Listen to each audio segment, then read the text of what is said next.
Peter has given us a fantastic sort of world view, a kind of tour of the world, and almost a process of elimination, which comes down to ASEAN, to where we are today. But really, as we are in the spirit of raising hands, asking questions, how many of you have heard of the ASEAN Economic Community? This is really I'm serious about this. I'd just like to know how many in the room have heard of the AEC, ASEAN Economic Community 2015. If you look around, and do look around the room, you're not the only one who doesn't know about this. Look, this is really serious, right? This is on the one hand, I'm wondering if you realize that our leaders, the leaders of the governments of ASEAN, have pledged us to form a economic community, a single market, a single production zone by 2015. In effect, a customs union. Have you heard of this? It's 5 years to 2015 and you haven't. This is a huge part of the issue. There is an ASEAN formal process going on, and then there's the rest of us on the ground and we haven't heard of it, right? And meanwhile, there is this tremendous relevance returning to ASEAN. So today I'm going to ask the question of whether ASEAN is still relevant. Clearly it is not terribly relevant. ASEAN as a project, as an intergovernmental project, is barely known, wouldn't you say? On the other hand, there are a set of circumstances around the world, a huge shift, where we're in the middle of a truly landscape-changing environment, okay? So let me just talk about that. Today I'm going to say, my argument is, the world has changed, history is being remade around us, and the question is whether we are participants or bystanders, and if we are to be participants, ASEAN is the vehicle for this. Let me begin by asking, what is ASEAN to you? Over the course of this morning, we've spoken about ASEAN in various ways. One is as shorthand for Southeast Asia. It's just this part of the world, right? And I think, as Peter made clear, it's also, in that sense, we're not referring to a whole that is more than the sum of the parts. We just have this country and that country and that country. You know, you have Thailand, you have Philippines, you have Brunei, right? And there isn't a unity, there isn't an animal out there as a reality. Okay, that's one sense in which we talk about ASEAN. The other sense is the formal process, the organization that began in 1967. The Association of Southeast Asian Nations began with 5 nations, it is now 10. Okay? That's the association that is at the center of a regional, strategic, geopolitical architecture, which includes the East Asia Summit, which has Australia, New Zealand, India, China, Japan, Korea in it, and now Russia and the US. You've heard of that ASEAN as well, haven't you? And there's, in the sense in which ASEAN is shorthand for Southeast Asia, there really is a Southeast Asia of the historical past, which is a reality. And that's an important reality. So let me get at some things here. ASEAN as an organization was formed in 1967 in the context of the Cold War. To its founding members, Malaysia, Indonesia, Singapore, Thailand, Philippines, later joined by Brunei, it was primarily a security organization, provided channels for peaceful resolution of conflict between primarily Malaysia and Indonesia. It was to prevent war.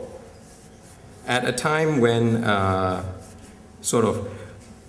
the world needed a kind of a bulwark, a fortress sort of against encroaching communism. It was meant to be non-aligned.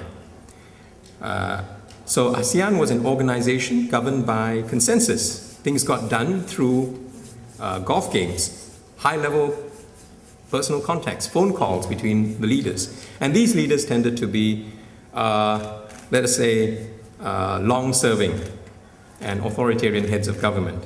This is a very, very different ASEAN from what we're talking about today. ASEAN itself has changed.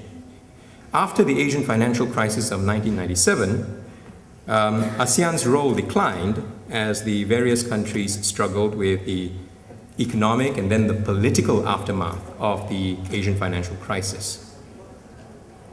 After Suharto was deposed in Indonesia, ASEAN lost its direction and leadership. In effect, Indonesia had been the de facto leader of ASEAN.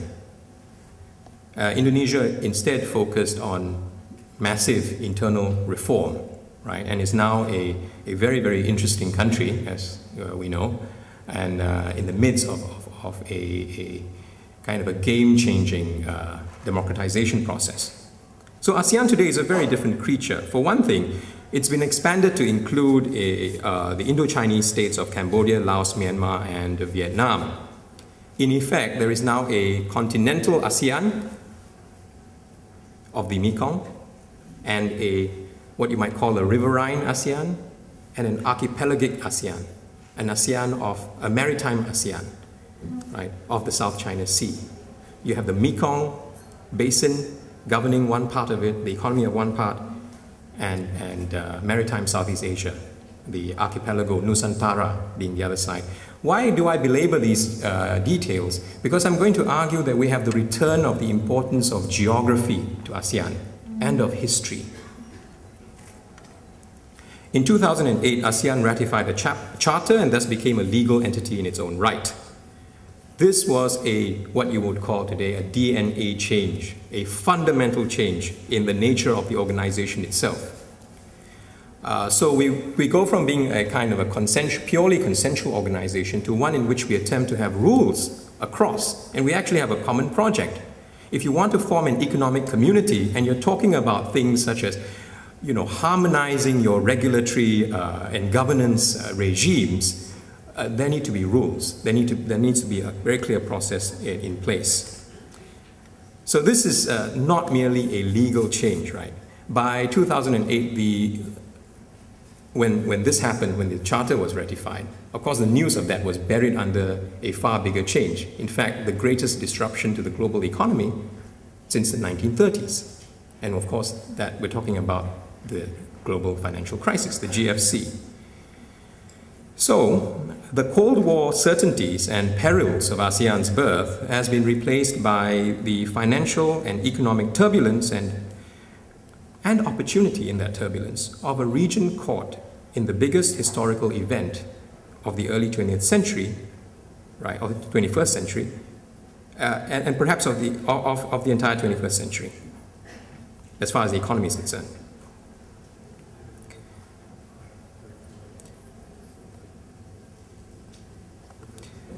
The effects of the GFC are still being played out, but there seems to be no light at the end of the tunnel. Again, I'm grateful it's been sketched out for us. You have now what is now a two-speed world. The Western economies are struggling with stagnation and possibly collapse of certain key economies, right? The bond crisis has spread to Spain. The US seems to have dug itself into a fiscal hole, into a fiscal tunnel from which, I mean, there's no light at the end of this. There just seems to be no light at the end of this tunnel from where we look at it now. So there will have to be a painful deleveraging before the US fiscal deficit balloons into the proportions, before it goes to the proportion that sank Greece. It's not clear the US political process is capable of making the necessary adjustments. I'm talking about the GFC because it's relevant to us now because of its effect on the underlying historical process of the rise of Asia. So we've known for a long time about the rise of Asia. This has been talked about. But this disruption has accelerated things. It's created this two-speed multipolar world. In the midst of this, there's not that much else going on. the biggest phenomenon of our times is the rise of China against the backdrop of this crisis. And when China rises, we are back to a strategic scenario in which you have China, India, and what's in between. What's in between is that part of the world that has been in between and has been the trading zone, the facilitator, the byways and the entrepot, the ports for 2,000 years, right? In the 7th century, right, one of the earliest accounts of Southeast Asia is from a 7th century Chinese monk who traveled to what is today Palembang, right, and spoke about it as the height of Buddhist learning of that period, right? This was the empire of Srivijaya. ASEAN, so to speak, if we use the term in Southeast Asia in that sense, at that time there were no nation states, right? Srivijaya's empire was over what is today archipelagic Southeast Asia. It was certainly economically relevant. Go back to today. This focuses the question back on ourselves here. What is the relevance of all this big picture stuff on you?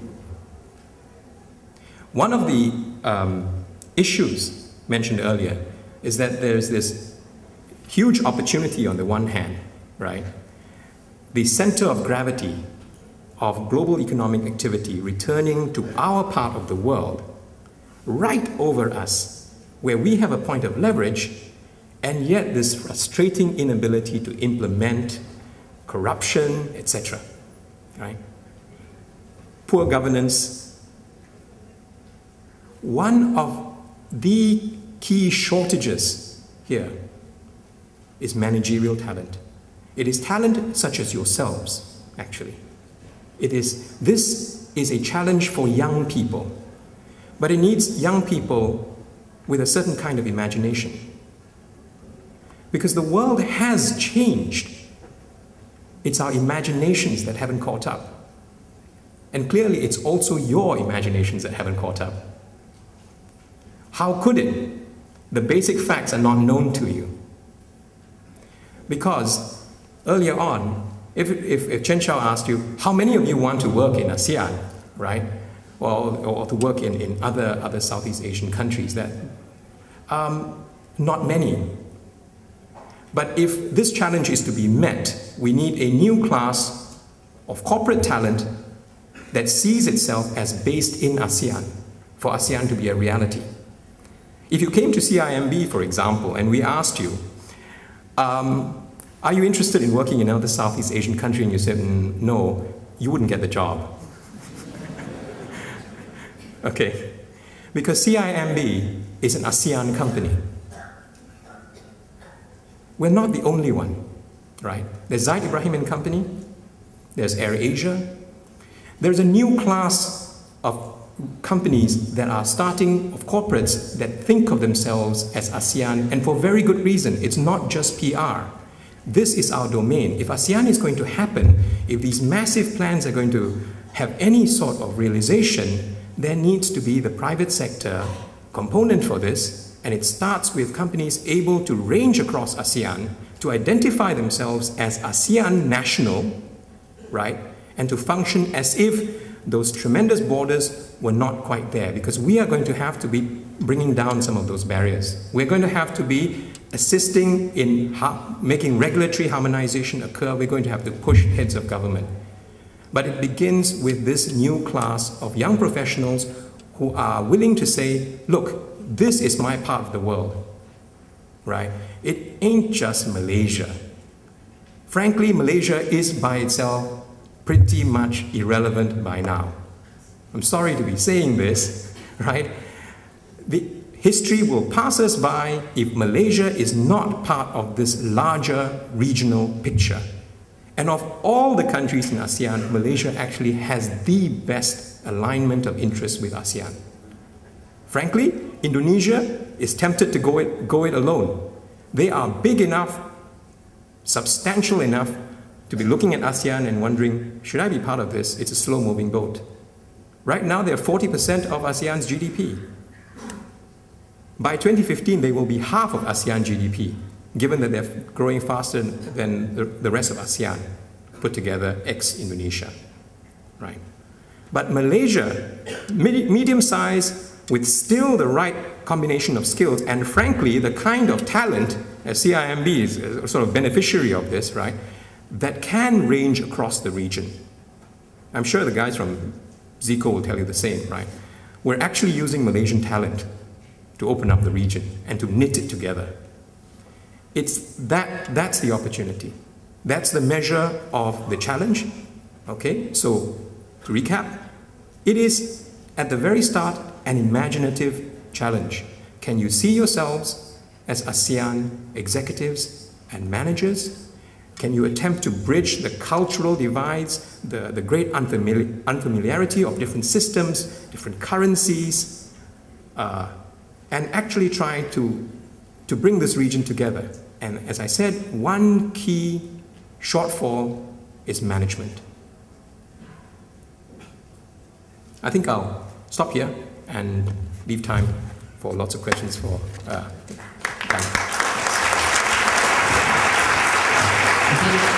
Thank you, John. Okay, we are going to open up.